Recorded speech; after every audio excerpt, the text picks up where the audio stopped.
Hey, ninth graders, this office mix is going to introduce you to some early Cold War conflicts, especially the Berlin airlift, the creation of NATO, and the Korean War. After each short video clip, you'll have a couple of questions to answer. Once you're done, you'll click submit and then your answers will be saved. Feel free to go back to rewatch things as needed. Good luck.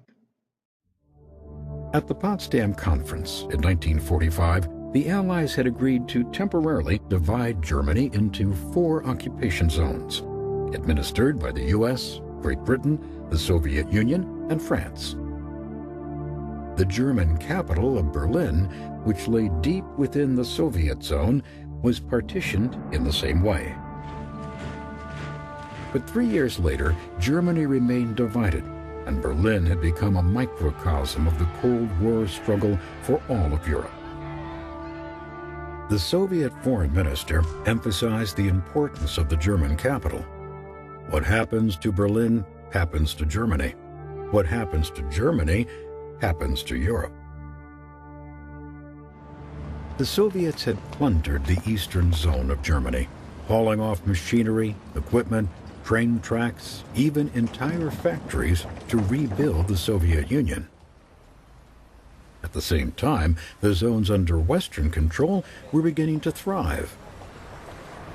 To aid in the recovery, a new currency was introduced, the Deutschmark. Stalin condemned the move as American economic imperialism and retaliated. On June 24, 1948, he ordered all land access into the city of West Berlin to be sealed off, beginning the Berlin blockade. Roads and railways were shut down. Shipments of goods languished at border crossings. Power to the city was turned off. Stalin was determined to force the Western Allies out of West Berlin and starve its people into submission. The German capital symbolized American commitment to Europe, but was saving West Berlin worth the risk of war with the Soviets? There would be no debate. President Truman declared, "We are going to stay, period."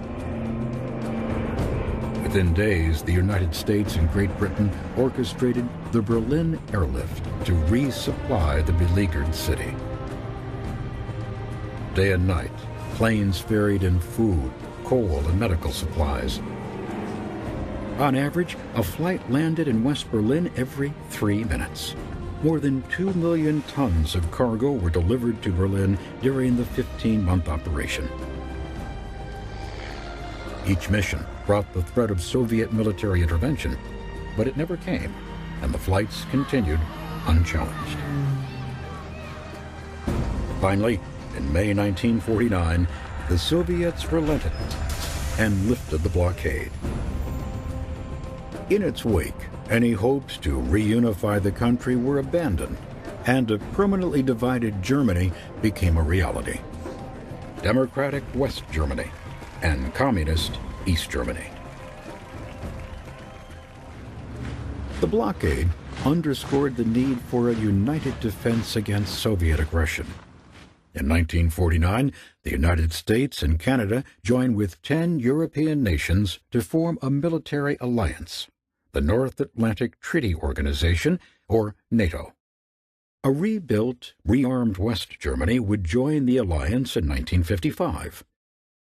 In response, the Soviet Union and its satellites formed a competing alliance, the Warsaw Pact.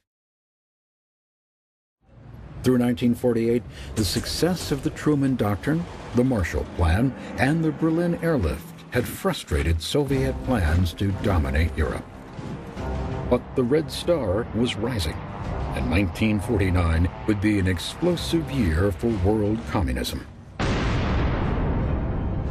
In August, the Soviets stunned the world when they successfully tested their own atomic bomb, years ahead of expert predictions.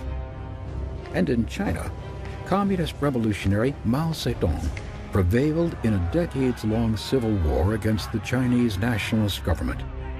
Nearly 500 million Chinese fell under communist rule. For decades to come, Mao would be the linchpin of revolution in Asia. supporting fledgling governments in Cambodia, Laos, Vietnam, Malaya, and in Korea, where the Cold War superpowers drew perilously close to World War III.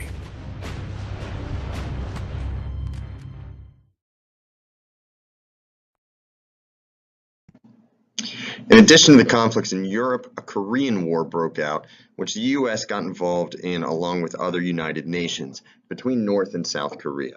Watch the brief clip from Crash Course explaining the origins of the Korean War and complete the questions that follow. So we're going to start today with the place where the Cold War really heated up, at least as far as America's concerned. Mr. Green, it's Vietnam. Close, me from the past, but like all your romantic endeavors, unsuccessful. The correct answer is, of course, Korea. Like me from the past, many Americans have forgotten about the Korean War, which lasted 3 years from 1950 to 1953 and is sometimes called the Forgotten War. But it was real. The Korean War was the first real, shooting war that Americans were involved in after World War II, and it was also the only time that American troops directly engaged with an honest-to-goodness communist power. I am referring not to North Korea, but to China, which became communist in 1949 and qualifies as a major world power because it was, and also is, huge. We love you, China. Just kidding, you're not watching, because of the Great Firewall. So the end of World War II left Korea split between a communist North led by Kim Il Crazy Pants Sung and an anti-communist but hardly democratic South led by Syngman Rhee. The two were supposed to reunite, but that was impossible because they were constantly fighting that cost around 100,000 lives. The civil war between the two Koreas turned into a full-fledged international conflict in June of 1950 when Kim Il-sung invaded the South and the U.S. responded. Truman thought that Kim's invasion was being pushed by the Soviets and that it was a challenge to the, quote, free world. Truman went to the United Nations and he got authorization, but he didn't go to Congress and never called the Korean War a war, insisting instead that American troops were leading a UN police action. But that was kind of a misleading statement. General Douglas MacArthur was in command of this tiny little police force at the start of the war because he was the highest-ranking general in the region. He was also really popular, at least with the press, although not so much with other generals or with the president. Under MacArthur, UN forces, which basically meant American and South Korean forces, pushed the North Koreans back past the 38th parallel where the two countries had been divided. And then Truman made a fateful decision. The United States would try to reunify Korea as a non-communist state, which if you've looked at a map recently, you'll notice went swimmingly. America's allies and the UN all agreed to this idea, so up north they went,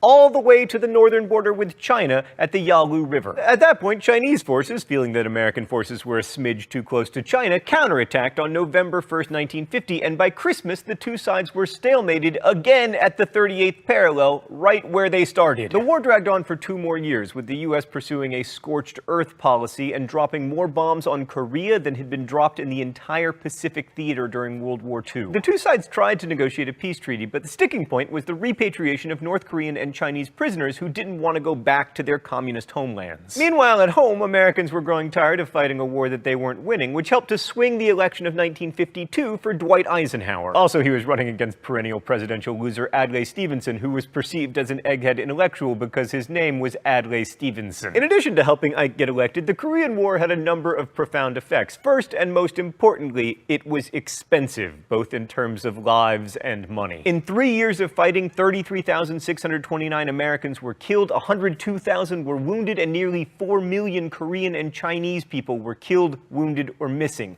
The majority of Korean casualties were civilians. The Korean War also further strengthened executive power in the United States. Truman went to war without a declaration, and Congress acquiesced. This doesn't mean that the war was initially unpopular. It wasn't. People wanted to see America do something about communism, and allowing Kim to take the South and possibly threaten Japan was unacceptable. However, the whole idea that you don't really need to declare war to go to war, while not new in America, sure has been important the last 60 years. And the Korean War also strengthened the Cold War mentality. I mean, this was the height of the Red Scare. Also, the Korean War set the stage for America's longer, more destructive, and more well-known engagement in Asia, the Vietnam